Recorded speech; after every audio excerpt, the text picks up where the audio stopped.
sale el sol. Bueno, vamos a ver eso, pero sí les he explicado a ustedes, ¿verdad? La parte de la nebulización. ¿Sí? No. Bueno, les voy a dar un repaso rapidito. Decía, la única clase que no fue la primera del día martes. Bueno, el proceso de la nebulización se lleva a cabo en la cuarta semana y está relacionada a la formación del tubo neural, donde por inducción molecular se produce una molecular producida por la ribosoma y se emiten las señales proteínicas moleculares para que este epiplasto se convierta en una gruesa placa neural de un ensanchamiento celular con una diferenciación celular justo a este tipo de células, que luego igualmente por inducciones moleculares esta placa empieza a plegarse, a doblarse, formando lo que es el pliegue neural. Se imagina más el pliegue para formar el surco neural y finalmente se aproxima a los extremos laterales para cerrar el tubo neural.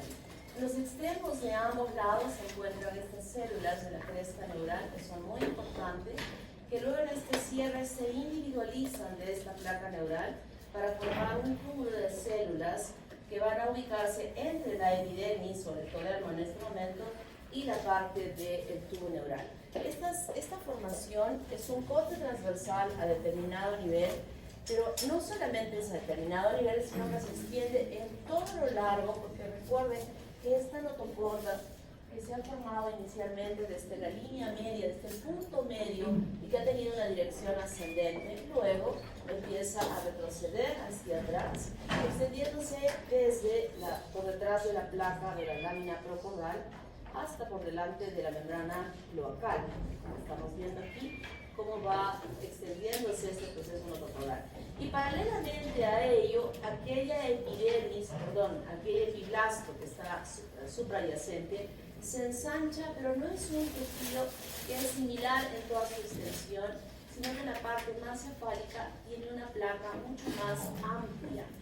Y esto da lugar a que cuando se produzca la plegadura de esta placa, que en este momento de desarrollo tiene el aspecto de la plantilla de una zapatilla, más delgada, más estrecha en la parte más caudal y más ensanchada en la parte cefálica, y luego de que se ha formado inicialmente esta placa, así como se había iniciado a formar en la parte central, igual ese va a ser el punto de inicio del cierre, como vamos viendo aquí. Aquí en la parte central es que empieza a cerrarse, formando ese surco y luego el tubo neural, donde va cerrándose hacia arriba y también hacia abajo, dejando en ambos extremos estos espacios que se denominan neuróporos, anterior y posterior. El neuróporo anterior se va a cerrar el día 24 y el posterior se cierra el día 26. Aún, como ya habíamos visto que esta placa era más amplia a nivel de la parte cefálica, al cerrarse ya empieza a formarse como un tejido un poco más dilatado a este nivel, que justamente formará aquí el prosencéfalo, el mesencéfalo y el roboencéfalo. Esta formación inicial de estas vesículas, que van a estar rodeadas por tejido nervioso y que alojan dentro de él a este espacio, en la parte superior, justamente un espacio mucho más amplio, un poco más estrecho, y luego el roboencéfalo, que tiene un espacio dilatado. Conforme va creciendo y habiendo una mitosis sumamente activa por oleadas para formar las diferentes capas que tiene el sistema nervioso, van a empezar a dividirse para formar lo que es el telencéfalo, donde será responsable esta porción de tejido nervioso que es el que con mayor capacidad se desarrolla para formar justamente los hemisferios cerebrales. Aquí la mitosis es sumamente activa y crece y van aumentando y montando las células nerviosas para formar justamente esos hemisferios cerebrales. Y aloja en su interior aquel espacio que quedaba con los ventrículos laterales. El diencéfalo, que es otra dilatación que se forma a partir del prosencéfalo, igualmente es muy importante porque en este lugar se van a desarrollar el epitálamo, el tálamo y el hipotálamo, que vamos a ver más adelante cuando veamos específicamente el desarrollo del sistema nervioso central. ¿Qué elementos se forman allí? Específicamente es el epitálamo, el tálamo y el hipotálamo. A su vez, en la parte del techo de este tercer ventrículo que se aloja dentro de él va a formar la glándula pineal. En la parte más baja hay una evaginación muy importante que se denomina infundíbulo, que será responsable de la formación de la neurohipófisis de la glándula hipófisis. El mesencéfalo no sufre ninguna dilatación, se mantiene como tal y aloja en su interior al acueducto de Silvio. El techo va a formar los tubérculos cuadrigéminos superiores e inferiores y en la base los colúnculos cerebrales. El romboencéfalo, esta cavidad se va a plegar, va a formar una podadura, que es la curvatura continua, dividiendo dos porciones de tejido nervioso, una superior, que correspondería al metencéfalo, y una más baja, que correspondería al mielencéfalo.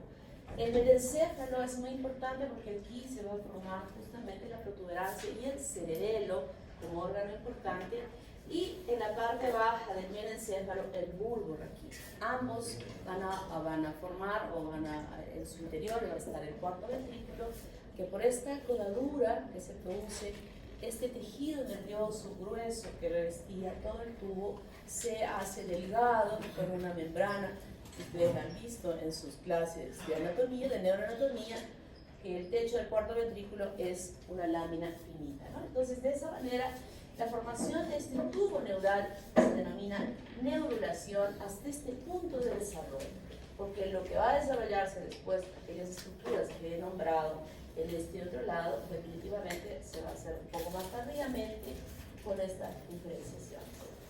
La neurulación y la diferenciación van a ir secuencialmente paralelas, no es que uno se realice, el otro, sino que van desarrollándose, asumándose aquí a esta formación del tubo neural, pero a su vez este mesodermo se empieza a diferenciar en la formación del mesodermo semítico paraxial, el intermedio y el lateral.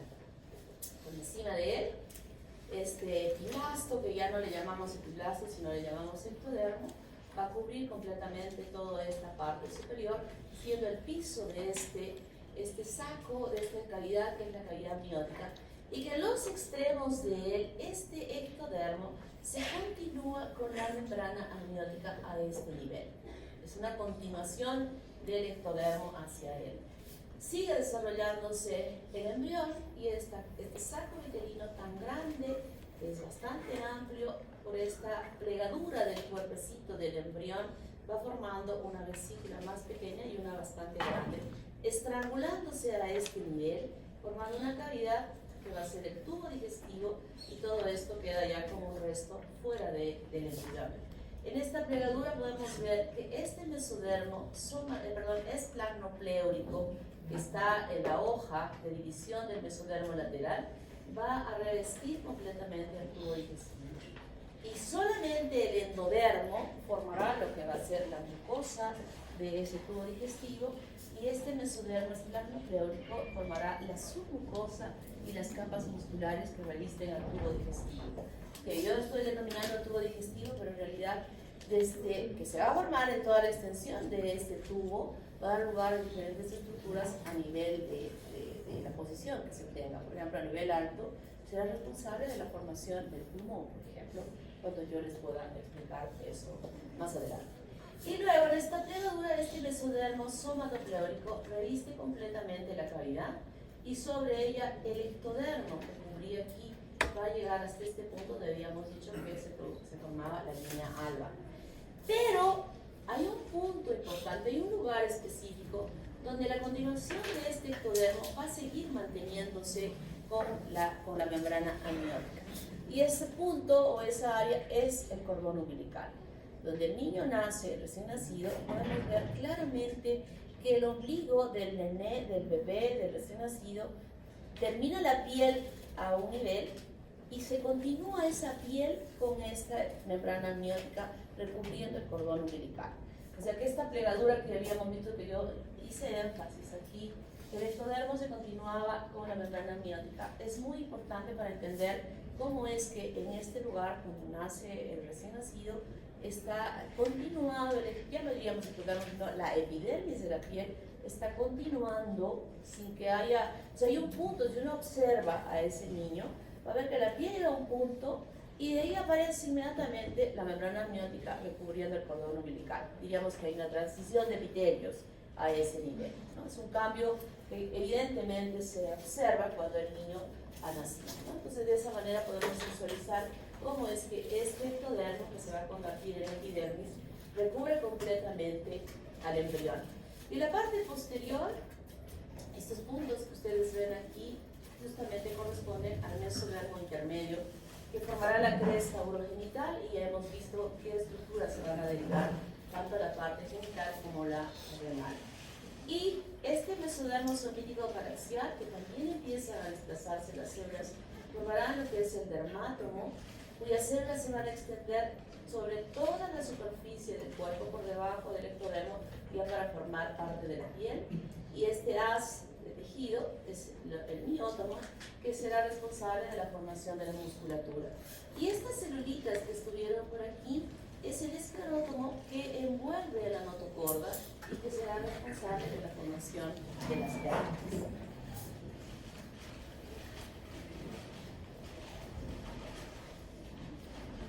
Y entonces finalmente vamos a estudiar lo que es la placentación. La placenta y las membranas fetales. Cuando expliqué las clases previas, hablamos de que de la unión de esas dos células, del espermatozoide y el óvulo, se diferenciaban dos estigmas celulares, ¿verdad? El embrioblasto, que quedaba interno, y el trofoblasto, que se mantenía externamente y que este iba a ser responsable de la formación de las membranas chorioamnióticas y del cordón umbilical y la placenta, ¿no? Todas derivadas de la unión de estas dos células. Yo puedo sacar una celulita de la placenta, puedo sacar una celulita del cordón umbilical, y genéticamente va a estar exactamente igual que aquellas células que yo pudiese obtener del mismo embrión. O sea, existe una similitud absoluta, pero la diferenciación celular se va a desarrollar.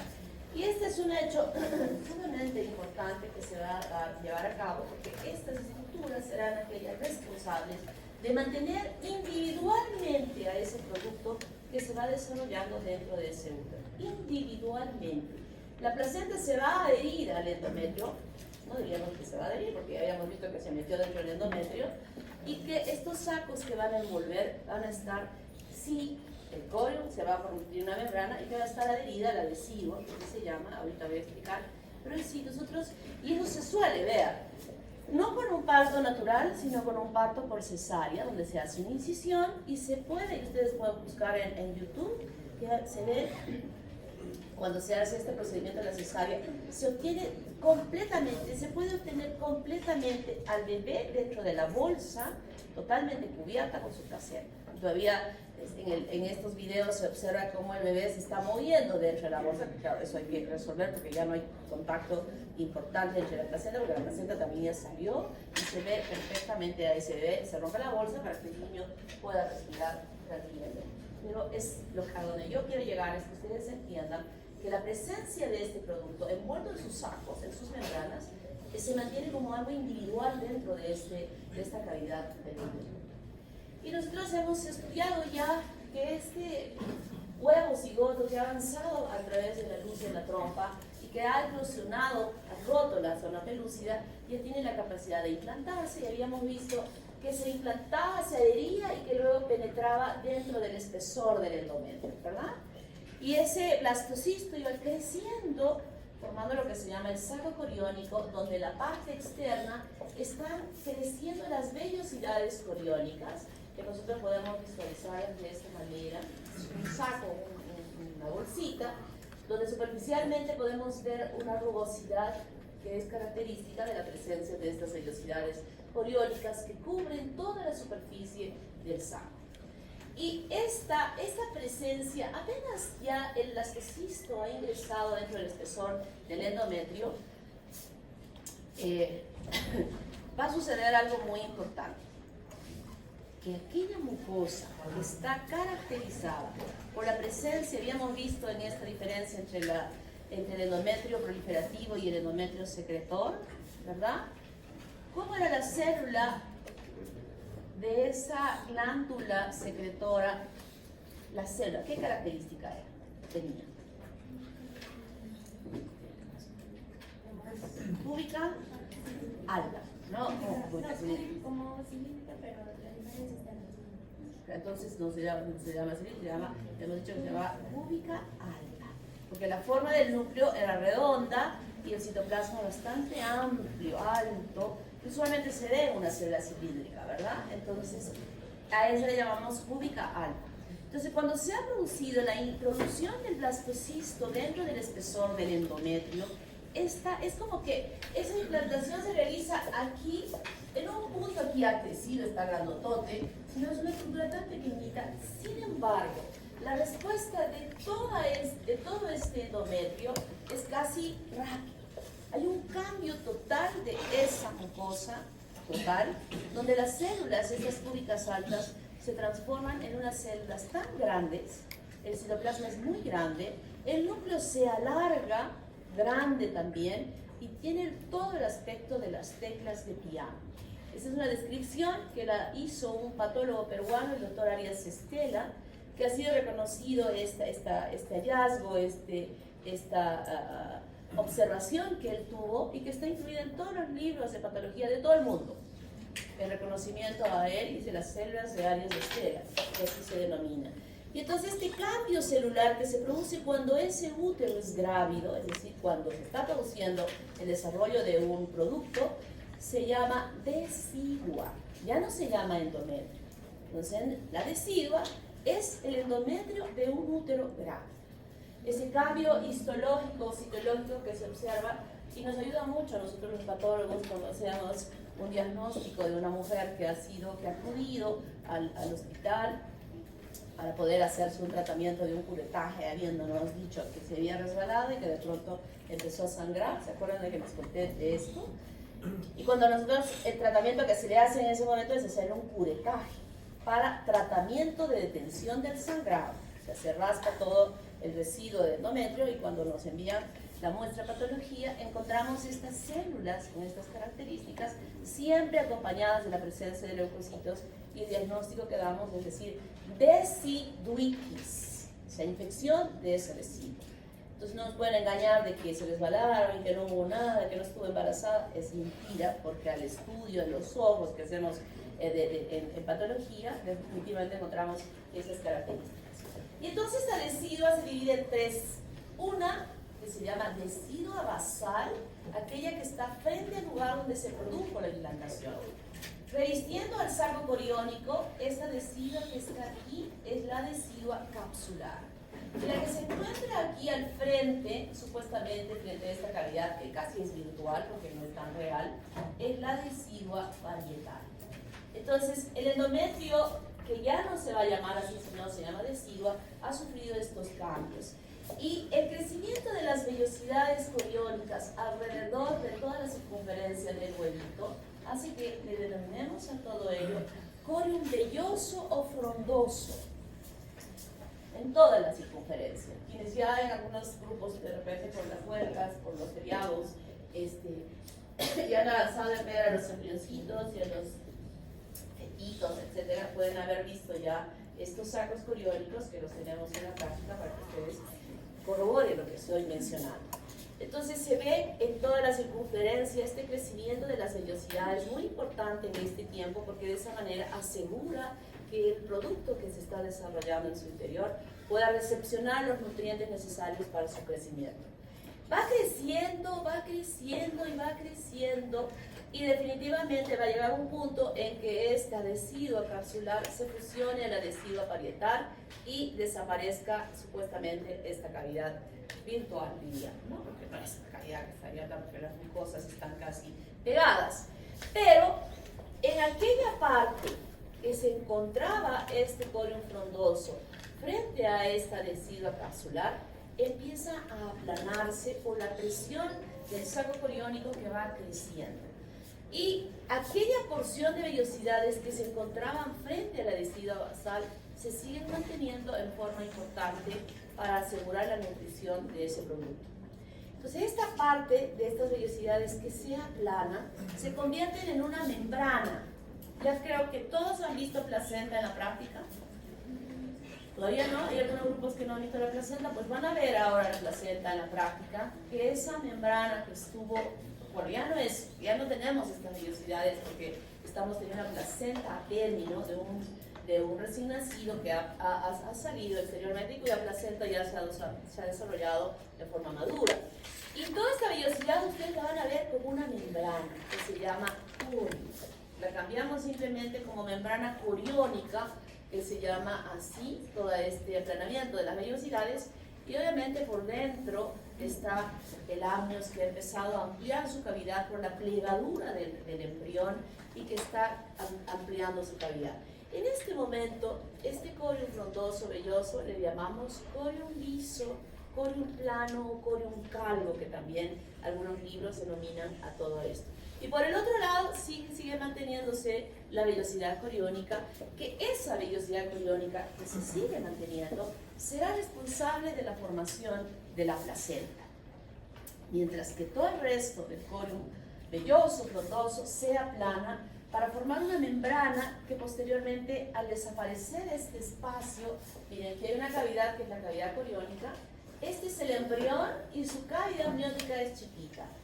El embrión va, en su formación, como hemos dicho, va a sufrir una plegadura y al día 28 el crecimiento ya estará absolutamente completo, ampliando esta cavidad amniótica, cuya membrana amniótica se va a fusionar con esta membrana coriónica que se ha formado por el aplanamiento de las vellosidades coriónicas, desapareciendo esta cavidad coriónica. Y, como hemos visto en la práctica algunos, y quiero que lo vean ustedes también, la membrana amniótica y la del corium están firmemente adheridas, pero las podemos separar. En las casetas que yo estaba usando el día lunes, ya las hemos separado para que puedan visualizar claramente la membrana amniótica y claramente la membrana coriónica, que fue el resultado del aplanamiento de estas vellosidades. Vemos aquí, miren la cavidad amniótica, aquí todavía están como discos embrionarios y este sería el saco vitelino, va creciendo, va plegándose el embrión y este espacio que era la cavidad coriónica va disminuyendo en su presencia. Aquí ya se van aplanando las vellosidades y finalmente quedan ya fusionadas para formar este corium liso, ya cuando no haya las vellosidades. ¿Está claro hasta ahí? Muy bien. En una visión perfecta, que esta es una de las que seguramente van a ver en la práctica, que no han visto, aquí tenemos a este saco coriónico con las vellosidades coriónicas en toda su circunferencia, toditita, completita. Y dentro está alojando aquí a este embrión, que ya lo han visto también ustedes en las láminas, en la lámina 16, han podido visualizar cómo se forman las vesículas del tubo neural y las otras estructuras que ya van apareciendo. En un extremo se puede ver el rezago del saco vitelino, que ha sido eliminado porque habíamos visto que se estrecha. Algo que quiero que me pasé de poder explicarles es esto, que es muy importante. El embrión, cuando se empieza a formar, no está libre aquí dentro de la cavidad, sino que siempre va a haber un pedículo de conexión entre él y estas vellosidades coriónicas, que es el pedículo de fijación.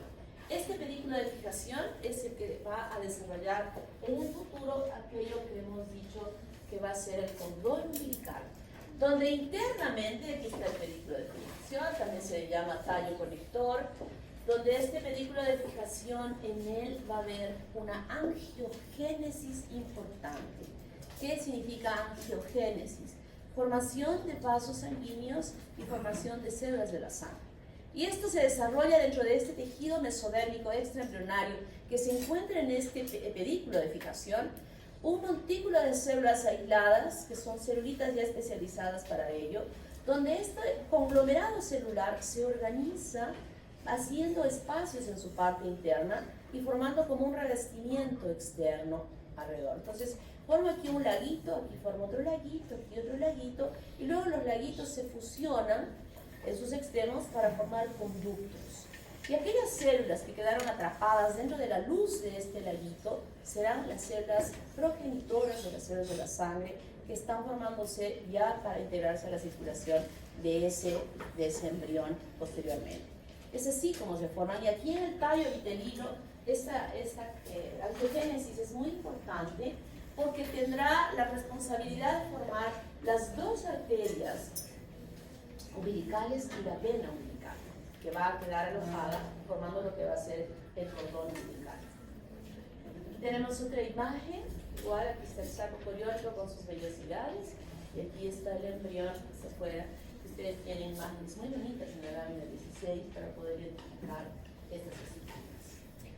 Y llegamos a este elemento importante de la placenta. Ya hemos visto cómo se va a formar este cordón umbilical, que es una conexión importante entre el embrión o el feto y este tejido donde se mantuvo las vellosidades coriónicas totalmente desarrolladas, crecidas, y que será una fuente importante para su nutrición.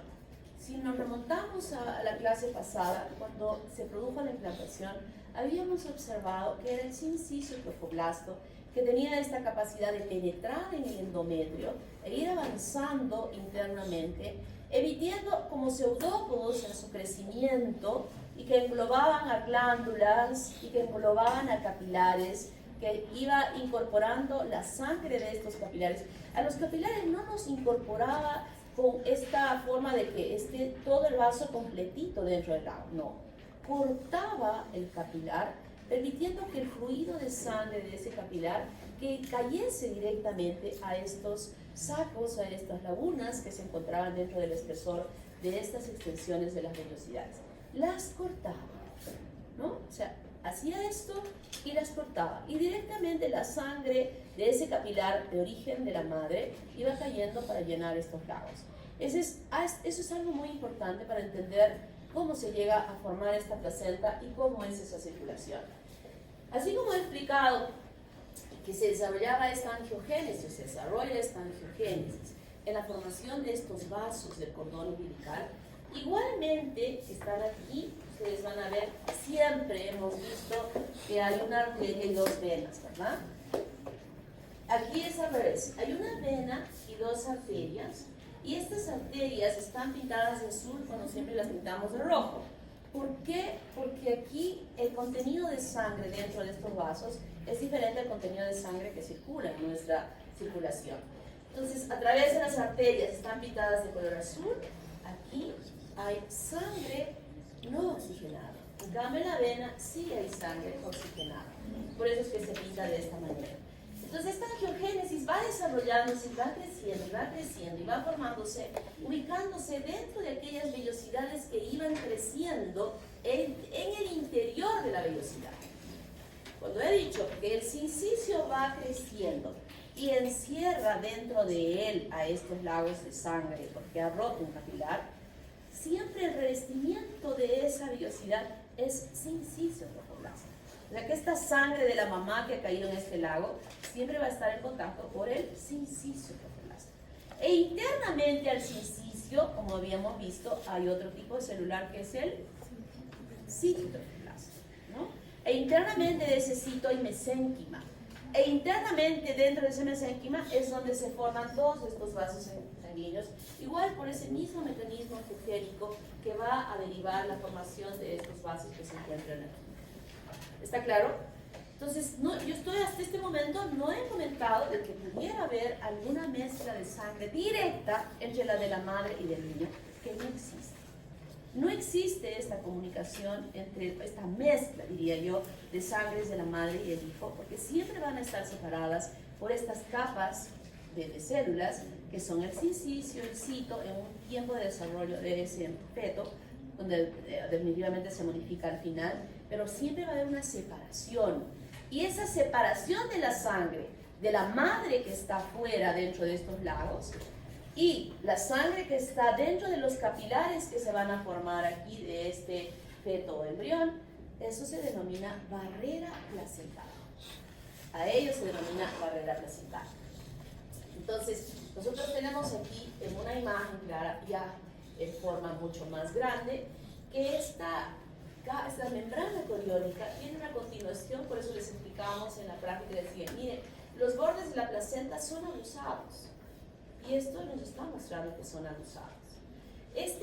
La placenta tiene una cara fetal, donde se ve la implantación del cordón umbilical y donde se verifica claramente en esta cara fetal las ramificaciones que tienen estos vasos. Quienes van a ver placenta y ya las han visto, pueden ser testigos de lo que estoy mencionando. Y por el otro lado, esta parte de aquí se llama placa coriónica. aquella parte que está en contacto o que está frente al feto se llama placa coriónica.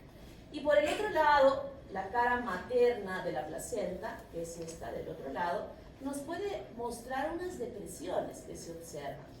Estas depresiones son la extensión de partes de decidua que se han metido dentro de la placenta para separarlas, que son muy importantes porque permiten una mayor fijación de esta placenta a la decidua, que va a hacer que la mamá todo el día está caminando.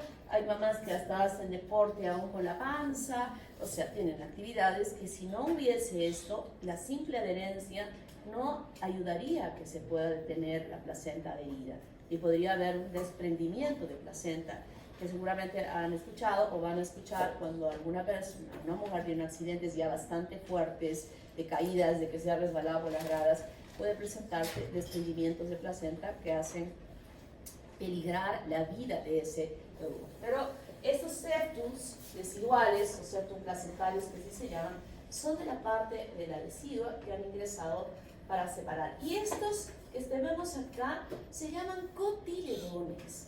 Y en la parte de este cotiledón siempre va a haber un tronco principal de la ramificación de estas vellosidades coriónicas, que son bastante gruesas y que luego se ramifican hasta las partes periféricas. Y en el interior de cada uno de estos, sobre todo en el tronco, definitivamente la ramificación de estos vasos van a ser más gruesos.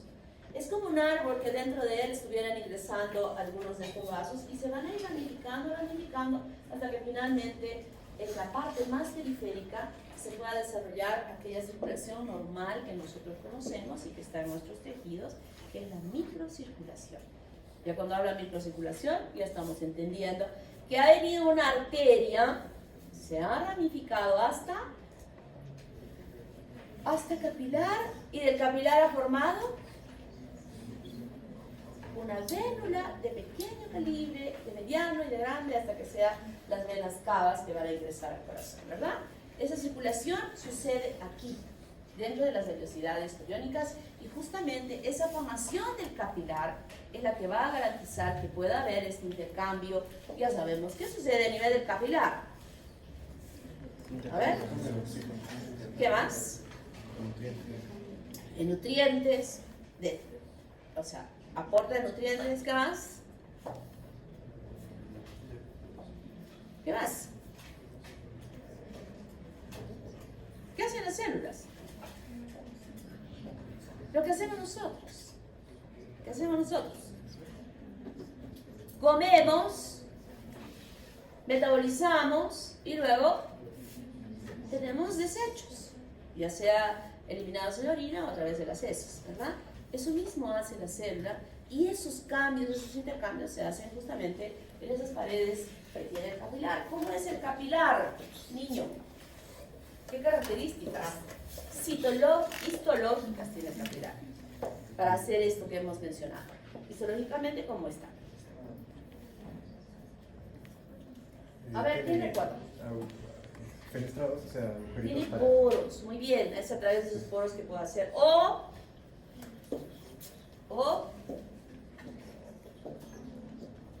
esa es una forma importante a través de la cual sucede estos hechos. Y la otra forma, ¿qué más hay? Sinusoides. Que no está así pegado, sino hay separaciones de unión entre ellas que también permiten estos pasajes.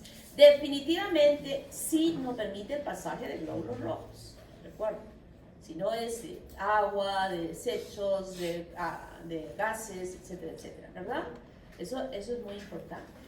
Puede ser que salga sangre, si se ha roto alguien, va a romperse y va a salir glóbulos rojos, pero normalmente no es el contenido de esa sangre eliminando estas posibilidades celulares, salvo que haya un proceso inflamatorio, que sí se abren los poros y las células de los leucocitos salen por pseudópodos, estos espacios por fuera, para poder asumir la responsabilidad de protección de ese ser humano. Entonces, hasta aquí bien, ¿comprendido? Esta parte que ven aquí, estos cachitos que están aquí, son cachitos de los vasos de quién? Del embrión, del feto. Son de la madre. Y entonces tenemos aquí a esta placenta. Con el cordón umbilical, con la cara fetal, podemos observar estas ramificaciones que van a ingresar a diferentes vellosidades que se han formado. Aquí están los septos residuales que forman lo que se llaman los cotiledones, que se pueden verificar claramente en la cara materna de la placenta, ¿no? Se verifican y se observan en esta placenta. Y podemos tener vellosidades completas, cubiertas siempre de qué tipo de célula. ¿Quién recubre la vellosidad externamente? El sincicio trofoblasta. Entonces, estas están recubiertas por sincicio trofoblasta. Aquí hemos cortado tangencialmente toda la vellosidad y podemos observar que en su interior se encuentran estas ramificaciones de grandes vasos de arterias y venas que podemos visualizarlas en las más periféricas y en la microcirculación. Y revistiendo siempre esto, ¿quién estará? Sincicio trofoblasta. E internamente, citotrofoblasta. Y estos vasos estarán no libres, sino siempre envueltos por mesénquima extraembrionario, correspondiente justamente a esta diferenciación celular. Y están ocupando este espacio. Y estos orificios de apertura que ustedes están verificando aquí corresponden a aquellas conexiones de las ramificaciones de las arterias espiraladas o de las venas espiraladas que han sido incluidas, cortadas e incluidas en estos espacios intervellosos que se encuentran dentro de la placenta. Esos vasitos que vemos aquí corresponden justamente a esa circulación que está depositando la sangre directamente en este espacio, que luego está bañando toda la superficie de estas vellosidades. Esta circulación es igual a la que tenemos en nuestro cuerpo. ¿Cuál es la otra circulación que existe en nuestro cuerpo? Las otras diferentes. ¿Cómo es la circulación del hígado? ¿En qué consiste el sistema porta? ¿En qué consiste?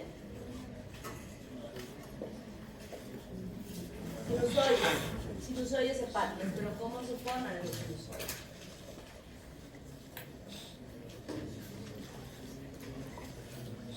A ver, la doctora Adita estaría rasgando las vestiduras si es que escuchase que sus alumnos no contestan. Ya les estaría mirando y clavándoles con la mirada así atravesándoles, ¿no? A ver, ¿cómo es el sistema porta en el hígado? Yo creo que sí saben, no creo que no sepan. A ver.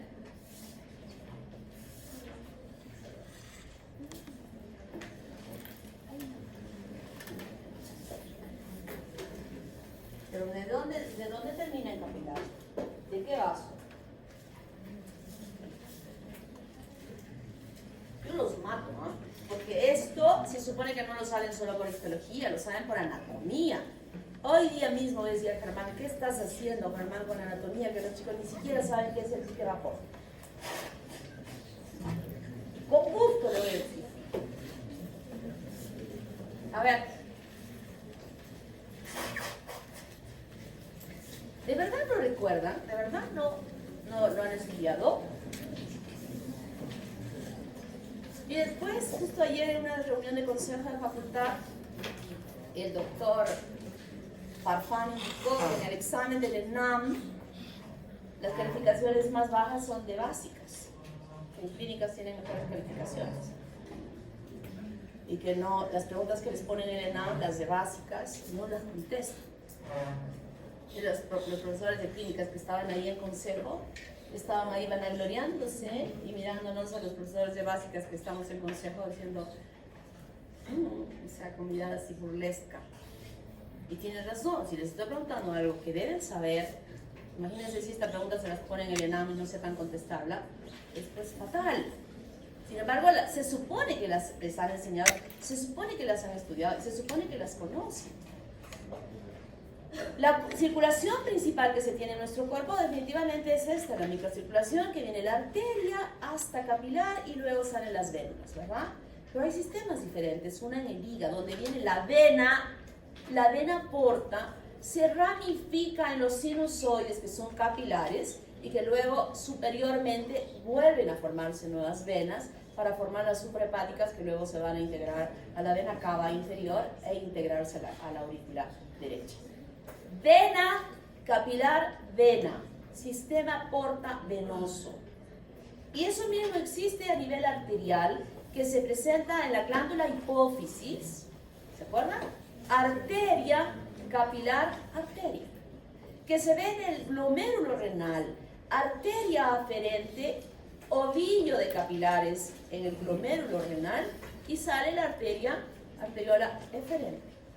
¿Se acuerdan ahora? Son estos tres tipos de circulación que podemos verlas en nuestro organismo. Pero esto no se ve. Esta circulación es absolutamente diferente, que no se llega a ver. Y para que entendamos mejor esto, les voy a hacer, que creo que es muy útil para poder más o menos comparar y entender cómo es esta circulación. Yo tengo un pocillo grande en el cual le voy a aperturar un orificio en la base. Y a través de este orificio voy a penetrar un arbolito de bonsái de pino. Ustedes saben que el pino no tiene hojas, sino tiene extensiones de las ramificaciones, ¿verdad? Entonces introduzco, no sé cómo, pero quiero introducirla por abajo para que entendamos cómo las vellosidades coriónicas, cuando crecen, van extendiéndose dentro de este espacio que va a ser lo que va a ser la placenta. Lo voy metiendo hasta que finalmente logro incorporar dentro de este espacio, este arbolito, donde hago enganchar o hacer bien perfecto el orificio para que no salga y esté bien firme. Voy a cubrir este pocillo con una tapa que cubre estrechamente todo este espacio aquí, pero va a ser una tapa donde voy a aperturar múltiples orificios como una espumadera. A la mitad de estos orificios voy a conectar, la tapa es hueca, ¿verdad? O sea, son huequitos. Voy a conectar extensiones de una manguera principal de color rojo, donde voy a hacer casar perfectamente bien el orificio de la manguerita a este espacio.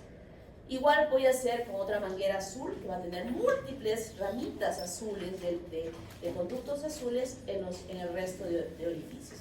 La mitad rojos y la mitad azules.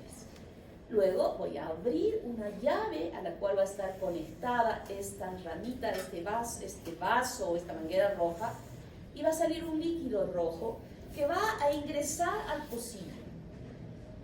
El otro azul no tiene conectado nada, sino está vacío.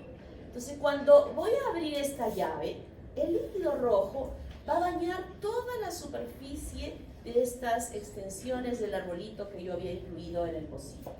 Y como viene con fuerza y todo está tan cerrado, excepto estas aperturas que yo he puesto de estos conductos azulitos, va a empujar ese líquido rojo y va a salir por estas conexiones de las mangueritas azules externamente.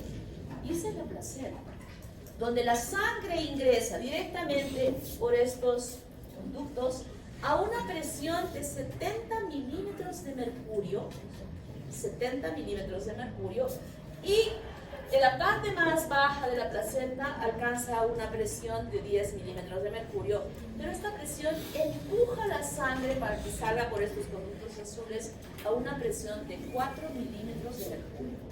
Entonces la sangre viene, que ahora ya ese líquido rojo es la sangre, ingresa, baña y sale. Y como hemos dicho que en la parte más distal de estas ramificaciones de las vellosidades existe una microcirculación, ella va a favorecer que pueda haber el intercambio de oxígeno que está presente, que está ingresando a este espacio. Miren, aquí está hueco, he cortado una vellosidad, está vacío, y es un hueco, es un pocillo vacío.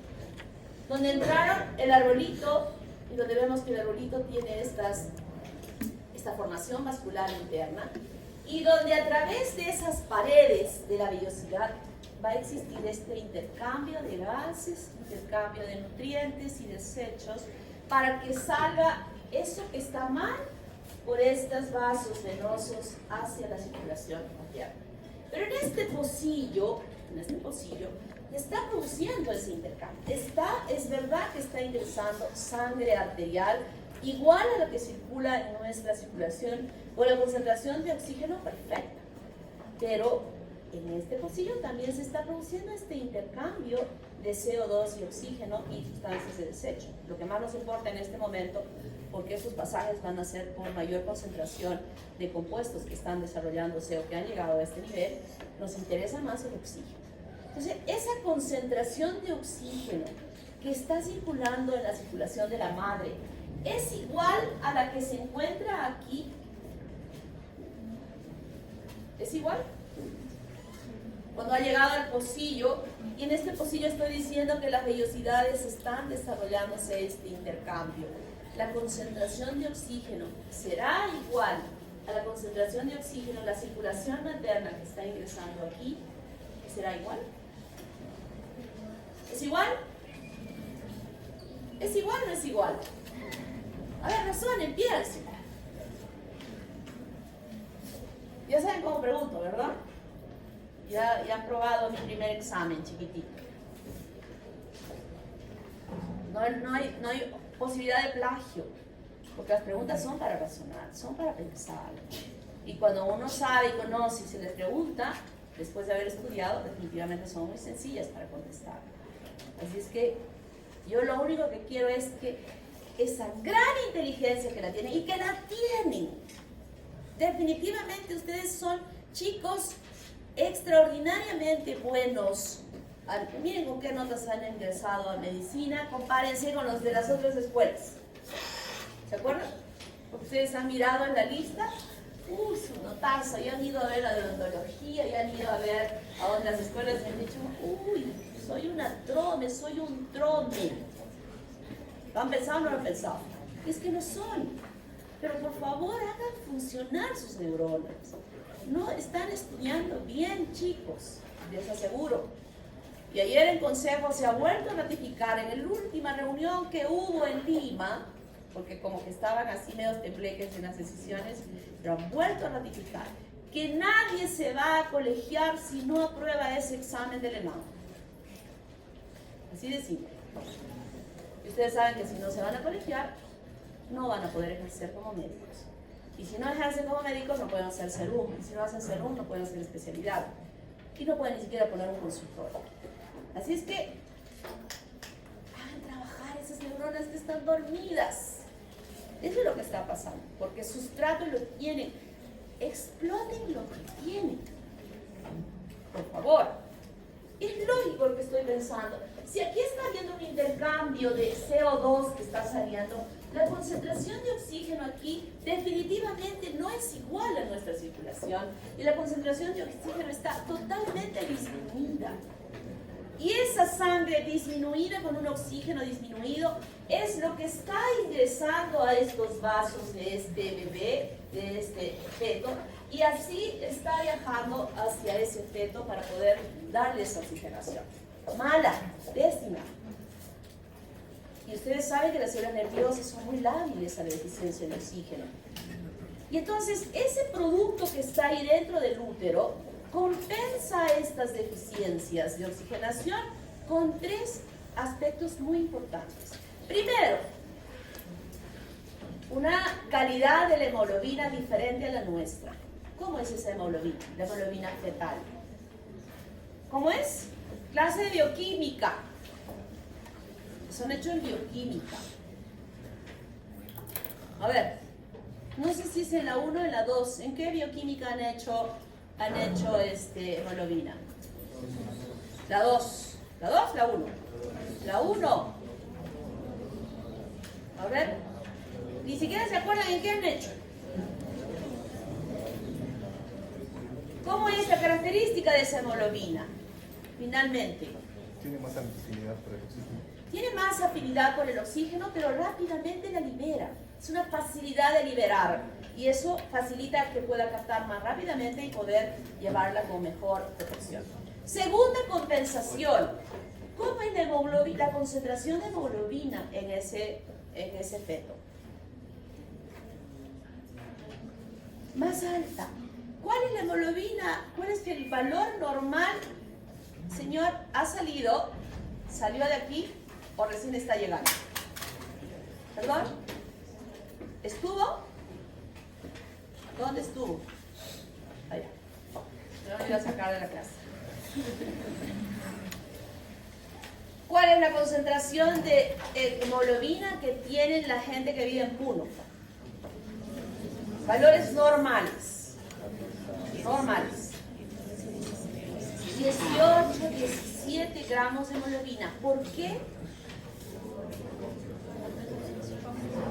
Porque en el medio ambiente la concentración de oxígeno es menor y su organismo compensa esta deficiencia para que pueda esta persona poder tener una oxigenación correcta, ¿verdad? Y entonces, ¿cuál es la concentración de hemoglobina en ese recién nacido? ¿Con cuánto nace? ¿Cuáles son los valores normales de hemoglobina de ese recién nacido? 18, 19, 20, 21 gramos de hemoglobina. ¿Por qué? Porque está compensando esa deficiencia de oxígeno. ¿Cuál es la frecuencia? Tercera posibilidad. ¿Cuál es la frecuencia cardíaca de ese feto dentro del útero? Normalmente 140, 144 es normal. Entonces, ¿por qué tiene esta frecuencia? ¿Cómo es la frecuencia cardíaca nuestra cuando corremos? No somos deportistas y corremos 2 cuadras para alcanzar al ladrón que nos quitó el celular. ¿Cómo es? ¿Qué se incrementa? Bueno, digo para el que no es deportista, porque el deportista puede correr kilómetros y su frecuencia cardíaca se sigue manteniendo en 80. Ustedes hacen en bioquímica, la bioquímica y la fisiología del deporte. No hay ese capítulo en medicina, ¿verdad? Debiera haber. Voy a conversar con el doctor, si no en bioquímica, tal vez en fisiología, que les haga la fisiología del deporte. Y ahí la frecuencia cardíaca del deportista se sigue manteniendo en 80 y 90 y está ya habiendo corrido 10 kilómetros y sigue igual. Pero para nosotros, bueno, para ustedes, porque yo sí hago deporte, el incremento es grande, ¿verdad? Se incrementa la frecuencia respiratoria y también se incrementa la frecuencia cardíaca para compensar la deficiencia de oxigenación de la musculatura. Entonces, eso sucede en el feto. Y el feto compensa esa deficiencia de oxigenación con su hemoglobina fetal, con el incremento de la concentración de hemoglobina que va a asegurar una mayor concentración de hemoglobina que pueda circular con más oxígeno y también incrementar la frecuencia cardíaca. Cuando esa frecuencia cardíaca, que es lo que podemos valorar si el bebé está dentro del útero, solamente podemos valorar esa frecuencia cardíaca a través de un estetoscopio de Pinar, que así se llama, y valoramos que la frecuencia cardíaca de ese producto está en 130, 132. Estamos asumiendo que está con un sufrimiento fetal, que es una deficiencia de oxigenación y tenemos que procurar sacar a ese feto de esa cavidad para que pueda sobrevivir. Entonces está claro, aquí no hay mezcla de sangre. La sangre baña la superficie donde se va a producir todos estos intercambios para que ese feto pueda sobrevivir. Y estas vellosidades coriónicas van modificándose a lo largo del desarrollo y conocemos de vellosidades primarias, secundarias y terciarias. La primaria está formada por sinciciotropoblasto en la parte periférica e internamente está el citotropoblasto como una masa celular.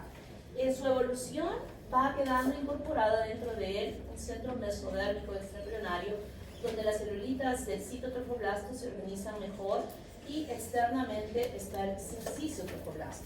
Y una vellosidad terciaria que va modificándose a lo largo del crecimiento del feto, donde inicialmente va a haber sinciciotropoblasto, citotropoblasto en toda su circunferencia, un mesodermo extraembrionario y dentro de él la formación de vasos es una vellosidad terciaria.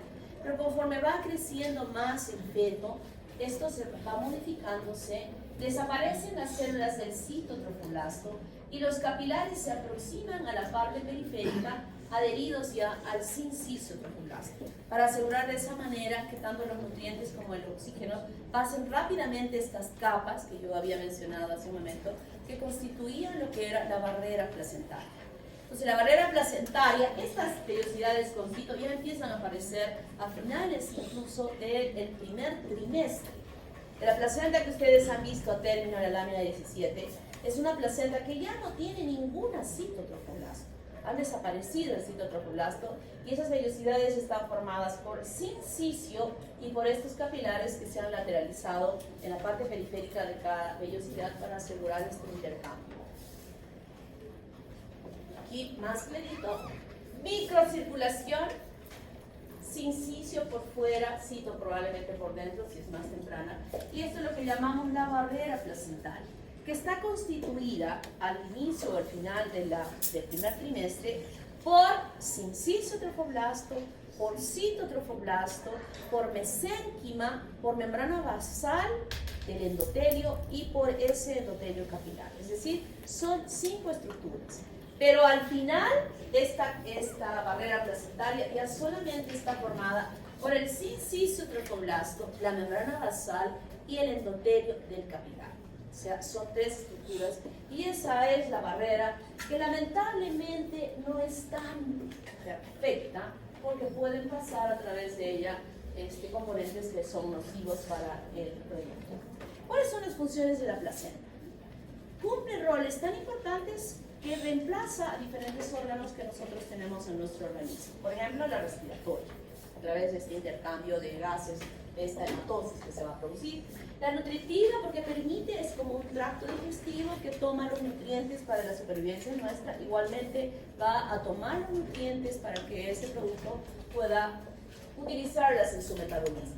Excretoria, un comportamiento renal, donde puede pasar por difusión simple, o sea, este pasaje, tanto respiratoria y excretoria, nutritiva, puedes hacerlo por difusión simple, transporte pasivo de oxígeno, CO2, agua, sales, ácidos grasos, aminoácidos no esenciales, urea, creatinina, ácido úrico, por pasaje de mayor concentración a menor concentración en un pasaje simple. Difusión facilitada, que estén presentes moléculas transportadoras para el pasaje, por ejemplo, de glucosa.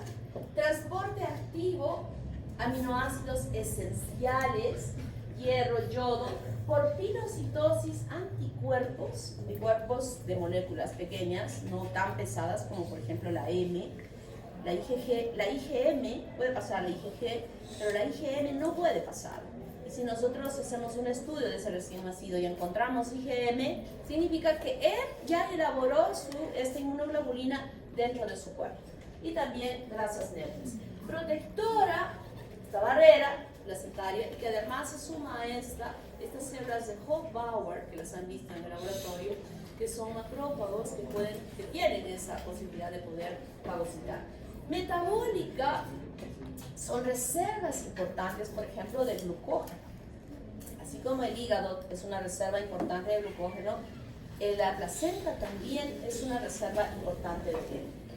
Endocrina, produce una serie de hormonas que lo hace incluso desde el principio, cuando se va a formar la placenta, produciendo las hormonas gonadotróficas que pueden ser detectadas en sangre aún antes de que todavía no haya llegado la supuesta menstruación. Si una mujer sospecha que va a tener una relación que pudo haber estado en días de poder embarazarse, digamos el día 14, una semana después, que es faltando una semana para la siguiente regla, a través de estos estudios en instrumentos muy especializados, puede detectar concentraciones tan pequeñitas que ya puede saber que está en etapa de gestación, porque estas células del sincicio trofoblasto empiezan a producirlas.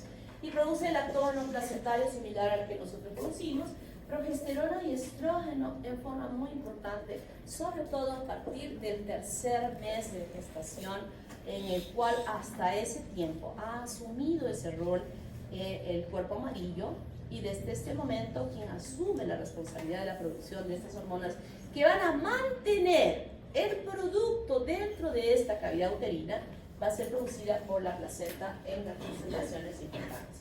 Asimismo puede producir tiotropina.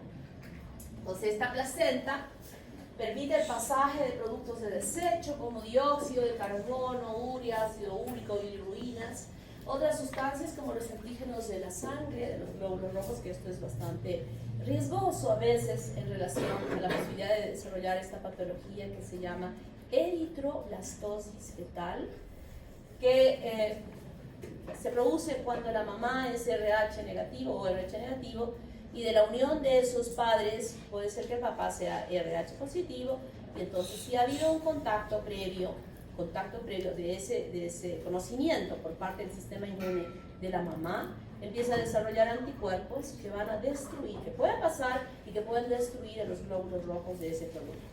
Entonces siempre es importante para evitar esta situación que cuando una pareja va a tener hijos o sabe que está embarazada, tiene que hacerse, además de todos los exámenes que se hace a la madre, el grupo sanguíneo al padre y a la madre, para que en el momento del parto, si hay ese conocimiento, se trabaje en una forma eficiente de contrarrestar la posibilidad que la mamá pueda desarrollar anticuerpos contra ese grupo sanguíneo con unas vacunas especiales, y cuando tenga otro niño no haya el riesgo de que haga eritroblastosis fetal.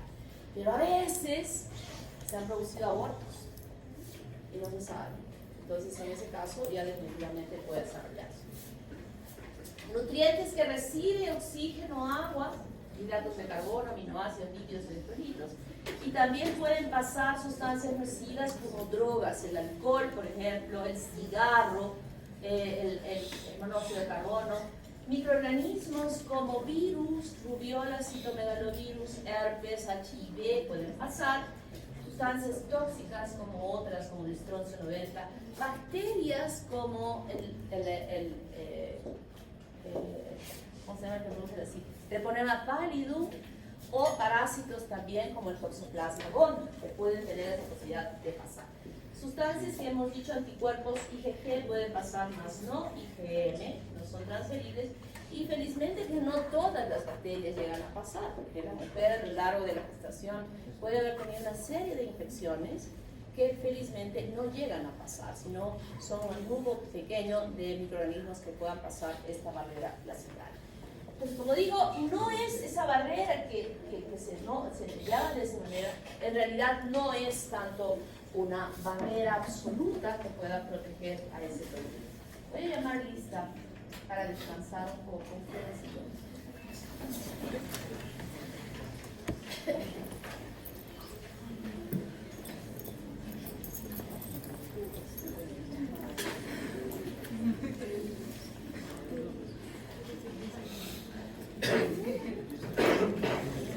Que ahora ya nadie me va a decir no leo. Calladita.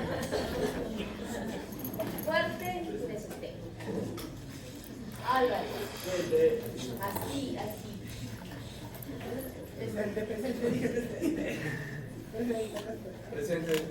Presente.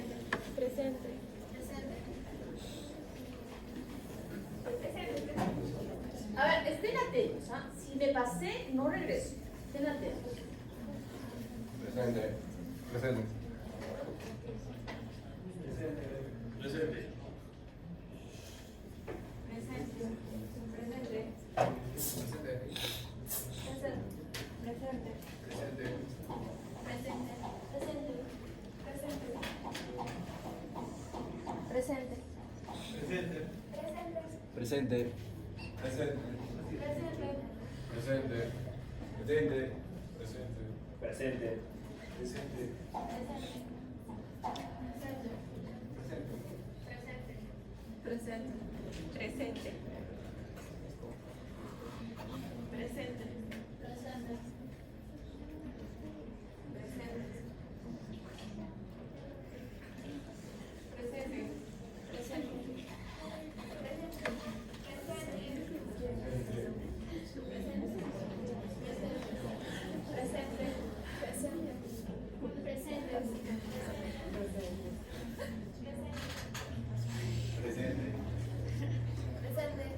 Esta es la sección excepcional de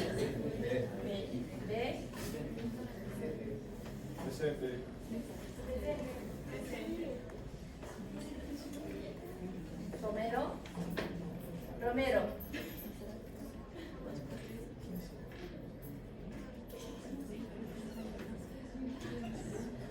Presente.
que está entendido, ¿verdad? ¿Sí? ¿Han entendido todo? Ahora vayan y lean su libro. El día domingo les voy a tomar examen. A las 7. O a las 6. A las 5. ¿Qué fue lo que acordaron? Todos también lo que quieran decir, que vayan los que dicen que quieren en la noche, no sé qué se ¿Qué hora? A las 7.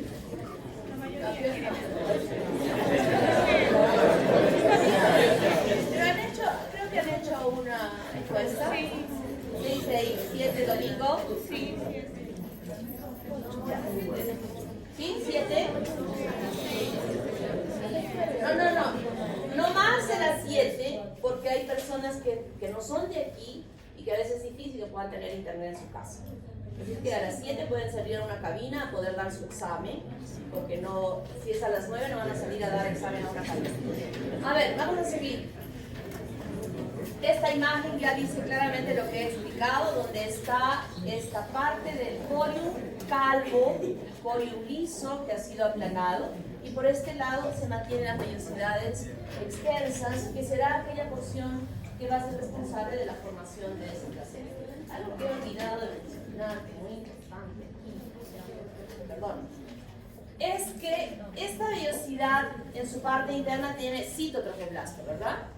Y en unos puntos, en el ápice de cada vellosidad de un tronco principal, el citotrofoblasto que se encuentra por dentro del sincicio trofoblasto rompe al sincicio y atraviesa al otro lado. Y se van extendiendo de todas estas vellosidades el cito cubriendo toda la superficie que va a estar en contacto con la deciduo basal. Y este citotrofoblasto, que es el que ustedes han observado en su placenta, que es lo que brilla cuando se ha eliminado esta placenta, esa es la que se denomina coraza citotrofoblástica.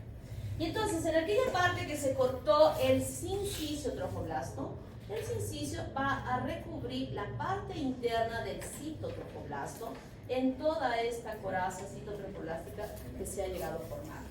Y aquella parte donde se rompió o donde rompió el sincicio y que pasa a este lado, se llama vellosidad de anclaje, que va a estar justo al medio de cada cotiledón que se va a observar macroscópicamente. Recuerden que el cotiledón son como unas estructuras redondas donde se ha metido la decidua, y aquí otra decidua, y en la parte central de cada cotiledón hay una vellosidad de anclaje que tiene la responsabilidad de mantener esta ramificación de la vellosidad libre, suelta, para que todas las vellosidades puedan ser bañadas por la sal.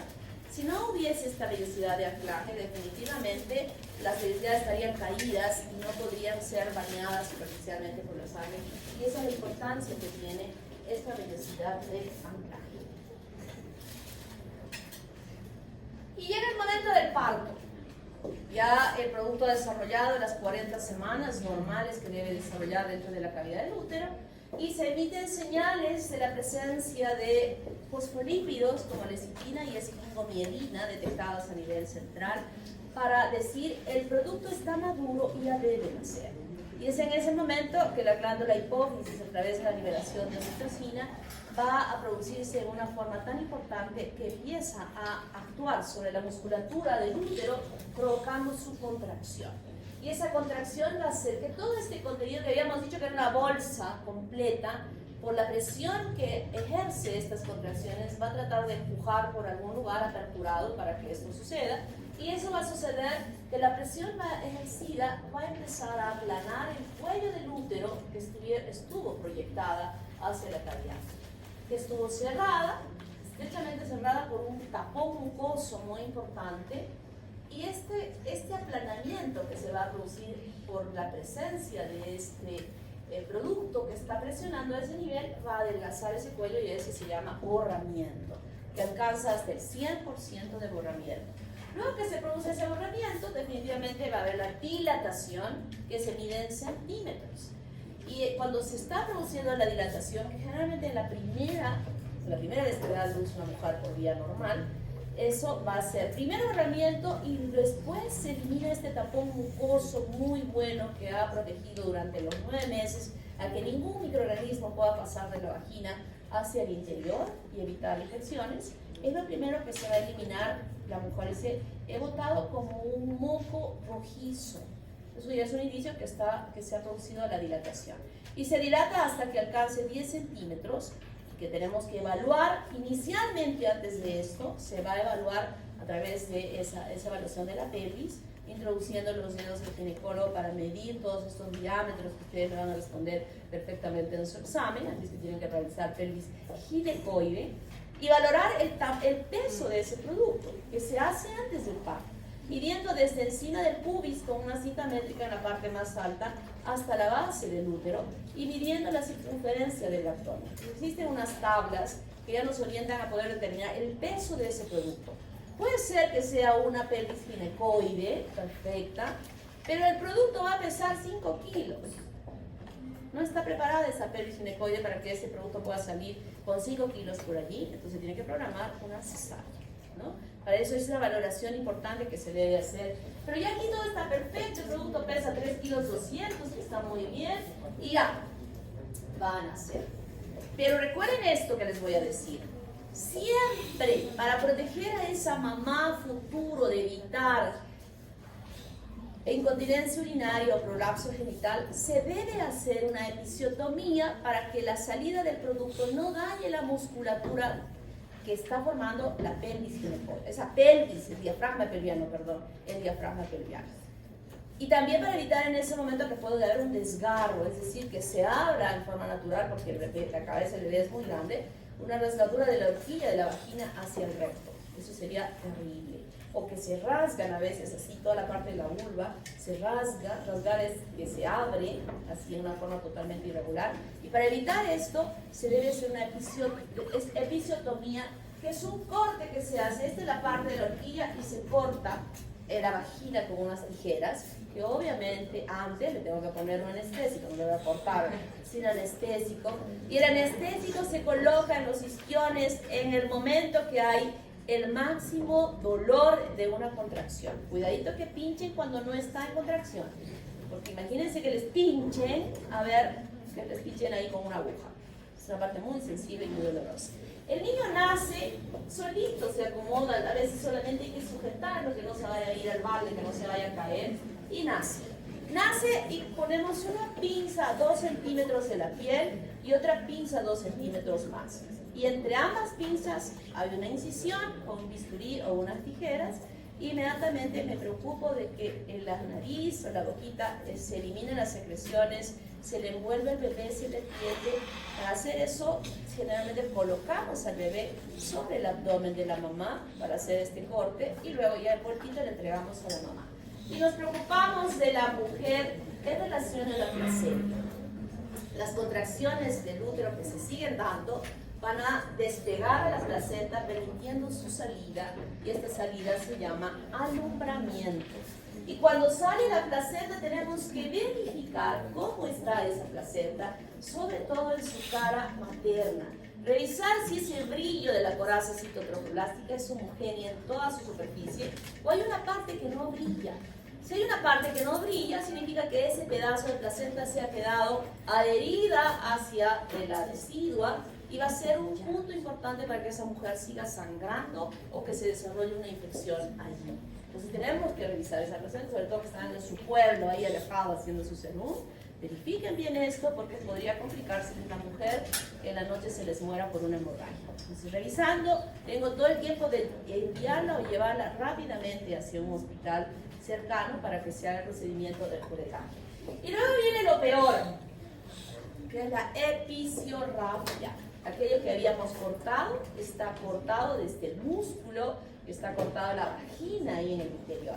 Y coser ahí adentro es muy complicado, muy difícil, pero poco a poco se adquiere la destreza para lograr hacerlo. Y esa es la atención, hacer todo el lavado, prolijo, dar las indicaciones a la mujer para que ésta no haya agregada una infección a esta sutura que se ha hecho, pero que es importante para prevenir a futuro. La norma es que cuando ustedes estén haciendo su internado en el hospital, les aseguro que las obstetrices que atienden allí, que están siempre allí, que es de su trabajo, son las que primero preguntan, ¿qué hijo es el que tiene, señora? El primero, muy bien, pues ahí se procede a hacer ectotomía. Pero cuando la mujer dice que es el segundo o tercero, dicen, puje señora, puje. Puede ser que no se rasgue, pero está lesionando esa musculatura y cuando tenga 40, 50 años va a tener incontinencia urinaria y puede tener prolapso genital. Y nosotros como médicos debemos evitar que esto suceda, haciendo que en cada parto a esa mujer se le haga esto, porque la estamos protegiendo de una complicación de esta naturaleza. Ahí está la placenta, que la van a ver en la práctica. Aquí están los cotiledones. Miren, aquí están los cotiledones que habíamos visto cómo se llegan a formar. Llegamos a un punto importante que son los embarazos gemelares. Los embarazos gemelares son de dos tipos, los monocigóticos o los bicigóticos. Los monocigóticos, esta palabrita, algunos dicen mellizos monocigóticos o mellizos bicigóticos. Ojo, no es que gemelo sea otro y mellizo sea otro, es un concepto, es un incorrecto que se suele hablar en general, las personas hablan de esa manera, pero no es correcto que se diga así. El monocigótico se origina de la unión de un espermatozoide y un óvulo que en las siguientes multiplicaciones celulares se empiezan a separar. Esta imagen es más perfecta. Un solo huevo que se divide en las dos primeras blastómeras y cuando están así como dos pueden separarse completamente y dar origen a dos blastocistos totalmente independientes e implantarse totalmente independientes en el endometrio y formar dos productos totalmente independientes. Y van a nacer independientemente, o sea, uno en un tiempo y el otro en otro tiempo. En ese momento el médico y la obstetriz puede tener la capacidad de decir que son disigóticos o monocigóticos. ¿Por qué? Porque los bebés, ustedes saben que cuando nacen son horribles y feos, porque se hinchan, por el pasaje están todos hinchados, entonces es difícil poder diferenciarlos, muy difícil, muy difícil. ¿Cuándo vamos a saber que estos son de origen monocigótico? En los días siguientes, cuando ya el edema disminuye, las caritas se ponen ya perfectas, entonces miramos que los dos son como dos gotas de agua. En ese momento recién puedo tener la capacidad de decir, en este caso, de que son monocigóticos, cuando ya han desarrollado, porque ya se han formado de forma independiente. Pudiera ser que en esta división ya se han formado dos embrioblastos. Cuando estuvieron las celulitas amontonadas, se han separado las dos celulitas y el saco es único para ambas. Empiezan a desarrollarse, la cavidad amniótica es una sola, esta es la cavidad amniótica. Es la cavidad coriónica y empiezan a desarrollarse y se fusionan sus membranas amnióticas. Aquí hay una membrana amniótica y un solo saco coriónico con una sola placenta. O pudiese ser que la división ya se ha dado cuando se han formado un solo blastocisto, uno solo, y se produce la separación. Y en este caso, ambos estarán dentro de una sola cavidad amniótica y se desarrollan como una sola placenta. Aquí definitivamente el médico, el obstetra, no va a poder, es decir, no va a tener ninguna duda de decir que son monocigóticos. Este es lo que jamás van a decir que son monocigóticos. Él no puede decir que sean aquí disigóticos. Esto solo se da en los monocigóticos. Aquí puede ser que también sea de un disigótico. Entonces, la otra forma del disigótico es que dos ovocitos han sido fecundados para formar dos cigotos y que estos puedan implantarse en dos lugares diferentes. En el caso anterior, ambos tienen que tener el mismo sexo porque han nacido de una sola célula. En este caso, pueden tener el mismo sexo o pueden tener diferentes sexos si es que este huevo ha sido fecundado por un Y y si este ha sido fecundado por un espermatozoide X. O sea, puede suceder esa diferencia. Entonces, cada uno forma su propio blastocisto y se produce este nacimiento. Aquí puede ser disigótico, recuerden, puede ser monocigótico también. Aquí pueden implantarse juntos, unir sus vellosidades y formar una sola placenta y formar un solo saco coriónico con dos sacos amnióticos. Jamás un disigótico va a tener una sola cavidad amniótica como habíamos visto en el anterior, ¿verdad? Entonces de esa manera se forman este tipo de embarazos De una sola célula no solamente pueden salir 2, pueden salir 3, pueden salir 4, pueden salir 5, así como también en este caso 5 ovocitos pueden ser fecundados por 5 espermatozoides diferentes.